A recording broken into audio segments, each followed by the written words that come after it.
especially in a market where agents are traditionally doing lower. This has been a tough year for a lot of realtors. You've doubled up your business. This is a pretty big deal. So I didn't tell myself once throughout this year that it's a slow market. In my little circle, I am busy and it's been go nonstop. I remember my father said, be careful. You have no experience. You're signing a 5-year lease. That's about a $300,000+ lease right there. The way I think about it is if there's a what if, don't do it. Whether it's a relationship, it's real estate, it's a business. If there's that what if, save yourself the grief and the stress. Don't do it.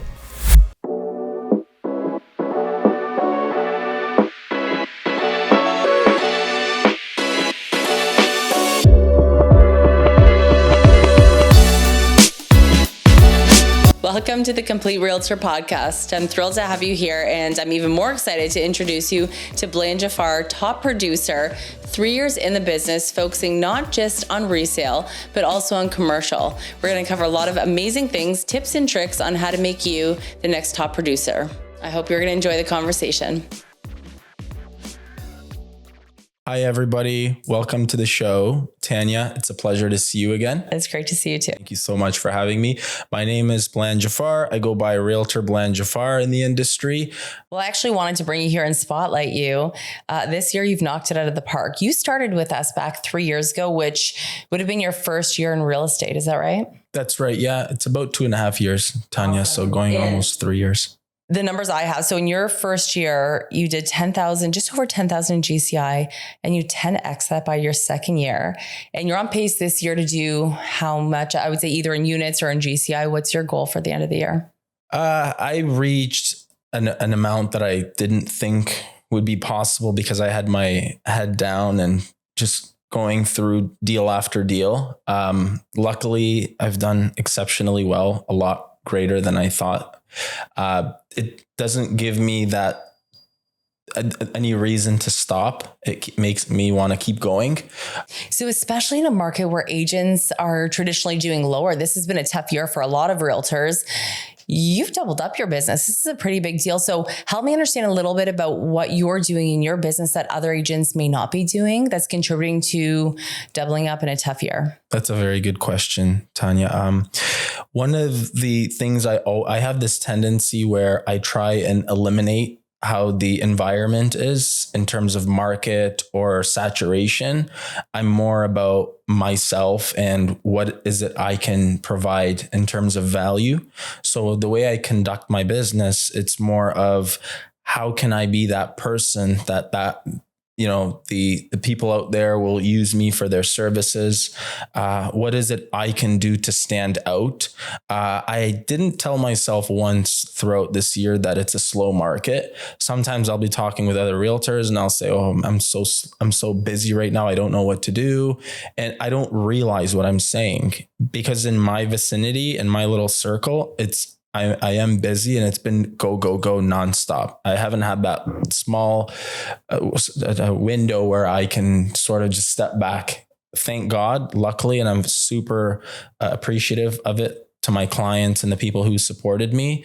And humbly speaking, every day was something about real estate, a topic every day. That's amazing.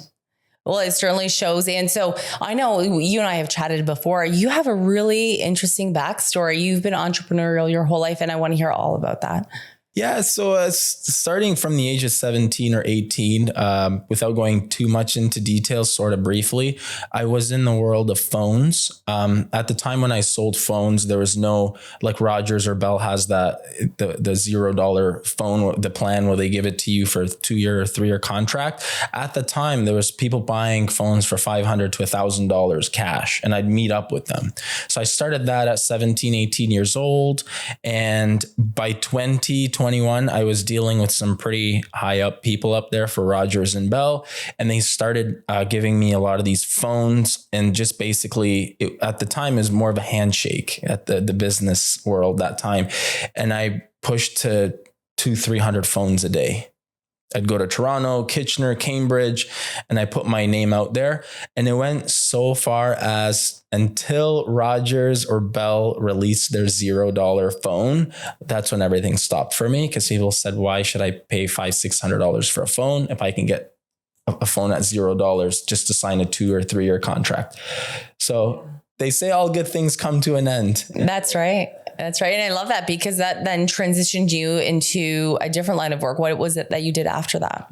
I went from there, I saved up money and I opened a restaurant. So it's complete opposite. And a lot of people told me it's very difficult. 90 plus percent of businesses, restaurants specifically, they do fail in the first 3 years. None of that crossed my mind. When I signed a 5+5 year lease, and in 2000, I think it was 2014, I was paying about $3,400 a month. It was rates you don't even see now for restaurants. So that's how much of a risk I took then. And I remember my father said, be careful. You have no experience. You're signing a 5-year lease. That's about a $300,000+ lease right there. And God forbid, that was including the TMI and all that fun stuff, commercial lingo.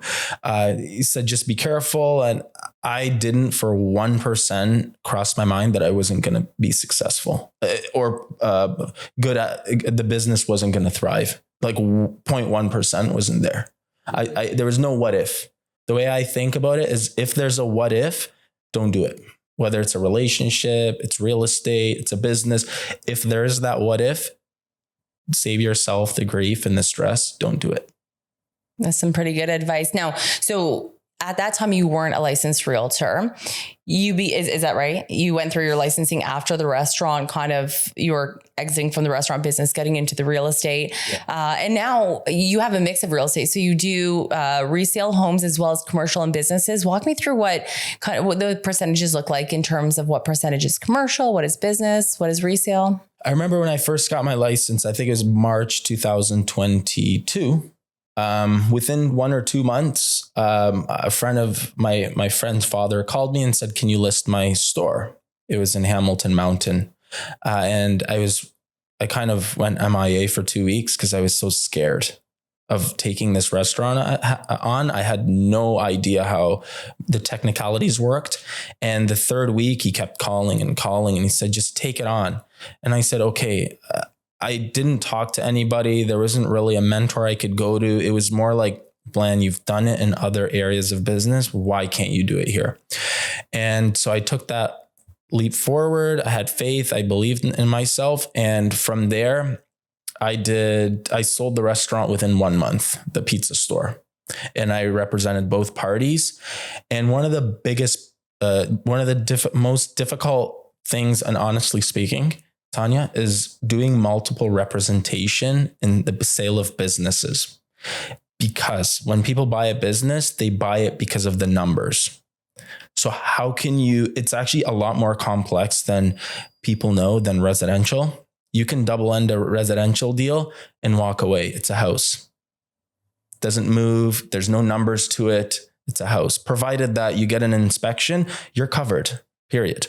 When it comes to commercial, I'm selling you this business. Well, your livelihood is dependent on this. How's the lease? How's the sales?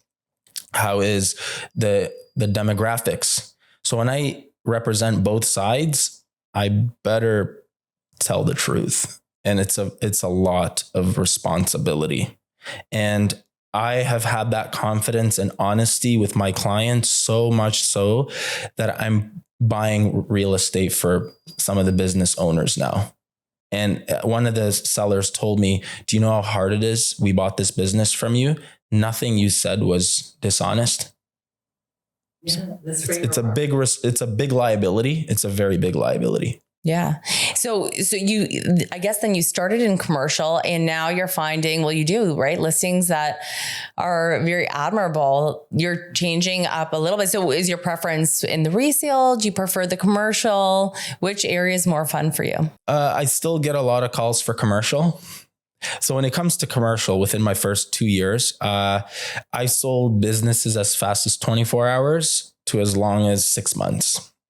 So I have, a lot of buyers for commercial, but regarding commercial, I've done laundromat, convenience store, pizzeria, restaurants, gas stations, agriculture, industrial. I facilitated one of the biggest industrial transactions too in Burlington. So that takes a lot of confidence, knowledge, and belief in yourself. You have to know if you cross that bridge and you're not that sure, you have to pause and seek help in the areas that will enrich you with information. Yeah. And, something that I really admire about you, and I always have, is that although you're absolutely crushing it in the industry, you're doing so well. And people look at that, right? So other agents will look to see your numbers and they see that you're doing so well. But what's real about you is that you do have those challenges. So you do present and say, on that first transaction, the commercial one, 2 weeks you took aside because you were uncomfortable and you were nervous. So that exists with you. What's the it factor that you have that really brings you over the top? Your clients are repeat referral based. They keep coming back. There's a good reason for it. So what is it that you have that you think all the agents really should have if they want to take their business to the next level? Have the confidence. And when we say the confidence, we don't just mean it as a word. We don't mean like putting your chest up and just going in there and say, I got this. Like, sure, that does matter. And that does help. It goes very far. But you have to approach the client and tell yourself you are the best there is. And he's going to really appreciate everything about you and gain a lot of knowledge. The one thing that I do, I always tell myself it's, there might be a bit off with the numbers, but there might be about 90,000 or 100,000 plus realtors out there. How can you be the one that stands out amongst the other 100,000 out there? What is it that you can provide? Is it water to someone that's thirsty? Is it candy to a little kid that wants to come back for more and says, I don't want to go to anyone else. He gives me the candy that I like. Mm-hmm. Be that water that people need when they're thirsty in the industry. Provide so much information that they'll need you. Without you, they can't go on. Sure, there's 89,999 agents out there. How can you differentiate yourself from that 99% out there? What is it you can provide them for them to pause and say, I need that guy? Sure, my uncle's friends are realtor. Sure, I know. I've had people tell me I know 10 plus realtors. We're going to work with you. And I want to be that resource rich so that I can provide that to people to make them keep coming back for more, because there's a lot I know in terms of the economy, marketing, having the confidence. I talk people into take that leap forward and open your business up today. I was in your spot one time, so we can relate. Buy your first house because I was there. Sell your first house because I was there. You have to be able to relate for them to listen to you and to really take in what you're saying. Yeah. Now, there's a lot of newer agents that are just coming. We're seeing this, right? So every year we get a lot of new agents coming on board, our brokerage, the other brokerages. What's the one thing that you want to tell them? Because they want to be like you. They want to see their business double up year after year, ongoing. What's that one piece of advice that they need to hear today? Don't be scared. Take on everything and anything. I mean, I can't I specialize in everything I do. I know it's very hard to say, but doing industrial like mechanic shops, I've read so much and talked to so many people and even professionals. I'll call lawyers for phase 1, phase 2, phase 3. How does that work? What are the repercussions? I'll call accountants regarding the numbers, the valuations. I'll call friends, family. Your ears always have to be open. So if someone, a lot more than someone, keep your ears open, because if they talk about the 99% that you already know, even if they say the 1% that you don't know, you learn something. So I would tell a lot of the agents that you have to go forward. If you're going into the dark or the unknown, don't stop there. Figure out a way to put a battery in that flashlight and look around and take the next step. Carefully tread, but you have to take that next step. There's a lot of help around you. You just you have to know how to look for it. When miners go looking for gold, they know what they're doing. They might go in an area where they can't find anything, but they'll keep seeking. They'll use the right devices. And by devices, I mean the right people. Going to the right locations is the professionals. You have to keep seeking. You have to believe in yourself. You have to keep going forward. Don't stop there, because the moment you stop, you create this thing that we call limiting belief. And I've had agents call me and say, we can't take this large property on. Can you take it from here on out? And I said, I would gladly do it. I would take it on. I would close it. One of the latest transactions we did was one of the biggest I did. And it was because I said, I do believe in myself. If I get stuck somewhere, I will seek help or go back to the computer. Technology is at its peak. So we have access to a lot of information, a lot more than we know. Yeah. And so as you say that, all I could think about is you're obviously going to keep progressing and going on to the next step of what your future in business is going to look like. What does that mean? What does that look like for you in the next year, 2 years, 5 years? Where are you going to be in the next 5 years? I have some big plans. I have a big vision. The business, and I'm very happy to say this wholeheartedly, my business is there, and it's at a point where there's times I can't handle it. It's very difficult, but I keep pushing myself. It's more like you're on autopilot. You don't know, what's going on, what deals are closing, what's not happening, because you're just in such go mode that it's just, everything's just passing by. So for myself, Tanya, I see myself going somewhere. I do want to take it to the next level. That's for sure. Probably at less than a quarter of where I would like to be in this year doing this. So does all this mean anything to me? Absolutely. It gives me that fuel to keep going. Am I going to stop here? Absolutely not. Do I want to triple it or quadruple it? Minimum. Yes, at least. Well, that's awesome. Now, so next steps for you is right now you operate, and we've spoken about this a couple times. We always have great conversations, and you do a lot of business. So the next steps for you would, in terms of perhaps building a team or getting an admin, walk me through what you would like to see your progress looking like. Numbers aside, more growth within yourself, right? You have the natural growth mindset. You have that coaching skills built right into you.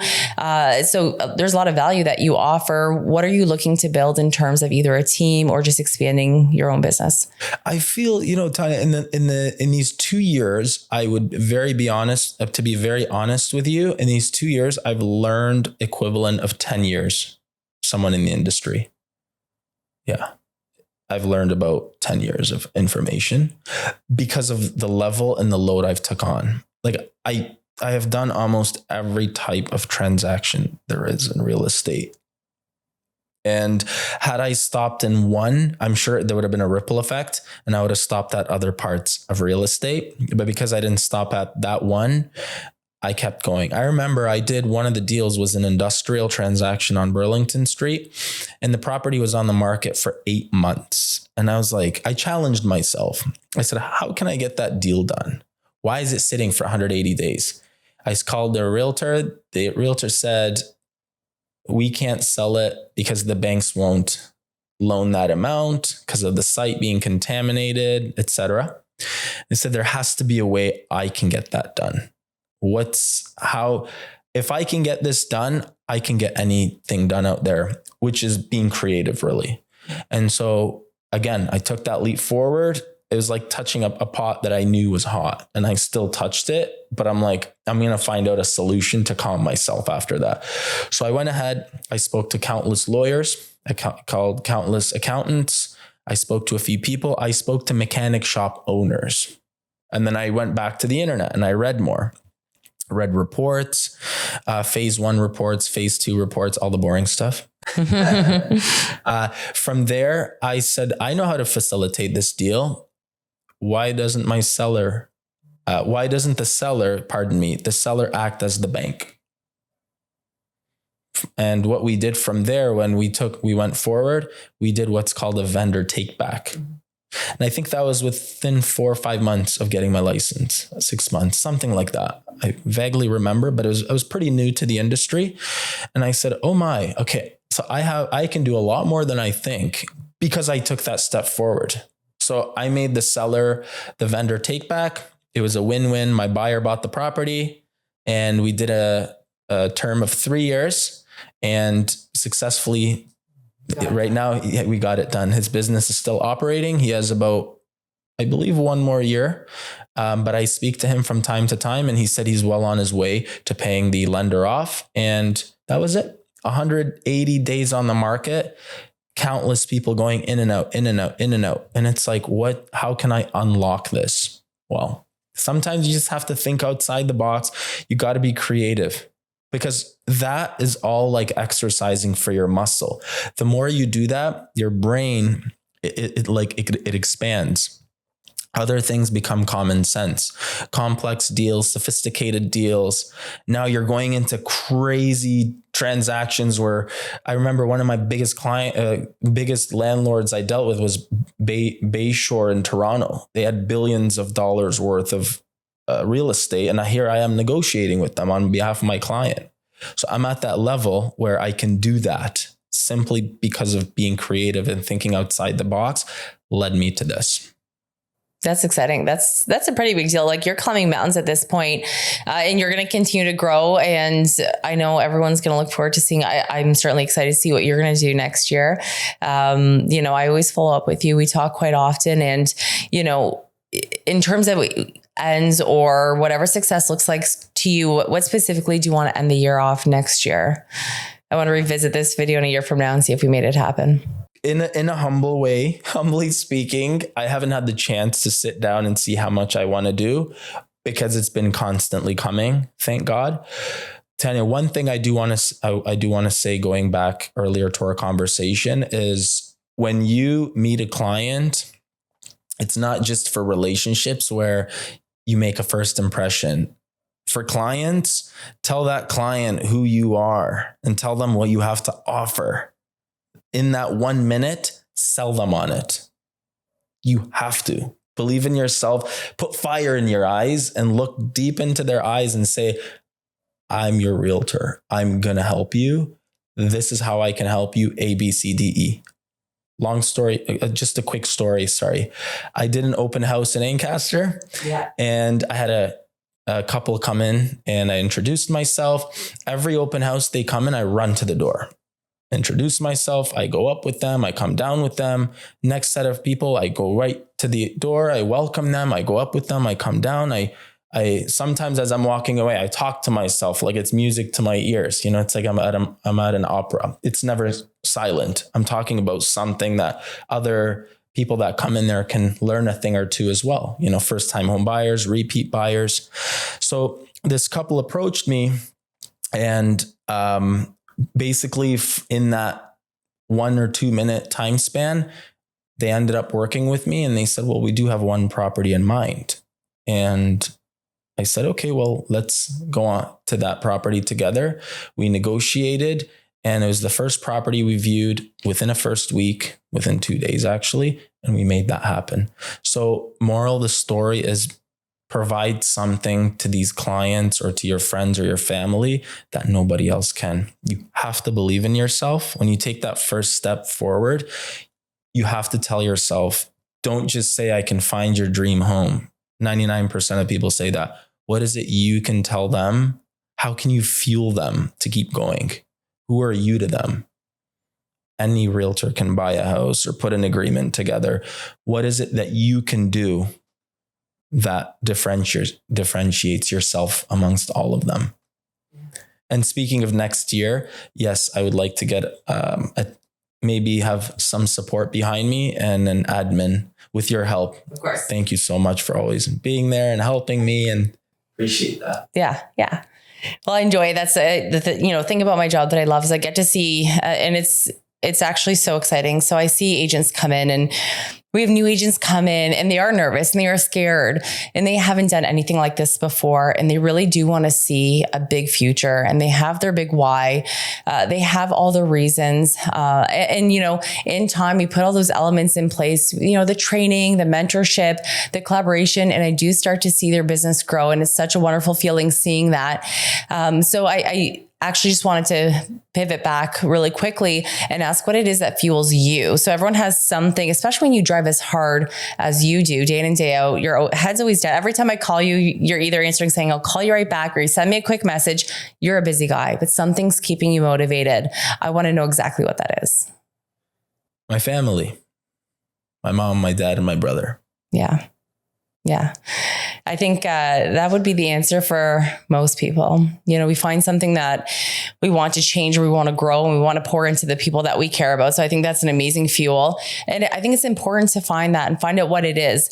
Okay, Bland. So if there's a new agent that's getting into real estate and they really want to focus specifically on the commercial and not necessarily the resale or new builds, what would be your advice for them? How do they get started really and break into that commercial space? You have to first compile a list of questions. Again, research the type of business. You'll learn a lot from it. And then compile a list of questions. Approach the seller of the business. Ask him those questions. And what's neat about this as well, ask him about his business. And the reason I say that is because business owners, they talk with passion about their business. And sometimes, and this is a very good thing, of course, they say a bit too much. And that bit too much leads you to more questions. And you start questioning what they're talking about. So when you're talking about, for example, a convenience store being for sale, you go there with 10 questions and you miss some questions, of course, because commercial is very complex. You can never learn too much about it. It's always ongoing. This seller can tell you, oh, I had a bit of a problem with the landlord. He didn't want to extend the lease. Oh, what does that mean? You go back to your computer and why doesn't someone want to extend their lease? And from there, it's a tree branch. So lease, keyword lease. From a lease, you'll learn 100 things right there. And it just keeps going on like a tree branch. When you go into leases, why don't they renew it? Well, if there's no option to renew, for example, that means they don't have to renew the lease for commercial. And so from there, it just snowballs. The question snowballs, the answers snowball. So you learn a lot from your own self-taught networking, talking to professionals, as I mentioned earlier, and talking to the sellers. They know more than anybody, if anything, because they run that. So all the questions that you should be asking, eventually you will, because they'll be talking about their business and they'll be discussing key points. So we were your first brokerage and you did all this growth within the walls of KW. What was it that KW did for you that helped you grow your business and succeed at the level that you're succeeding at? They believed in me. They supported me. They pushed me. Sometimes when some good friends here would know the answer to my questions, they would say, come on, Bland, you can go figure it out on your own. And I love that because I went back to the computer and it pushed me to figure it out. I would sit there sometimes for 30 minutes just thinking about the answer. And I like that because these people knew that this is what gets me going and this is what's going to prepare me. Yeah. The whole idea behind teaching a man to fish. So I think that's perfect. And I would agree with you. I think, when we show someone how to help them help themselves, I think it goes a long way. And it teaches them a lot of those values that they need to be successful. But no, I want to thank you. This is awesome. It's always a pleasure talking to you and to hear how business is changing and how your struggles change over time. Of course, every agent has struggles. When you're in the first year, doing 10K in GCI, you have a certain level of challenge. And as that changes, of course, the challenges do. So it's exciting to see that you're growing. I'm looking forward to seeing where things end up next year. You're a top producer, which makes me so proud of you. I'm so happy. I know the brokerage is extremely proud of that as well. So thank you for all the work that you put in and setting such a great example for other realtors that are maybe under their first few years of real estate. Thank you so much, Tanya. And one thing we spoke about earlier too, it was off the show, be kind to people, whether if it's realtors or clients, be kind to them. It goes a long way. And keep up that kindness consistently. Just because they buy their first home or sell their home, or you deal with a realtor and you transact, the journey should not end there. You should be there for them every step of the way. I think that's perfect. And we certainly don't hear that enough. So I think the overall message is just be the good person, be the right person, be kind, believe in yourself, and then you'll end up, being as successful as Bland is. Thank you so much for having me. Thanks for coming on. We'll talk soon.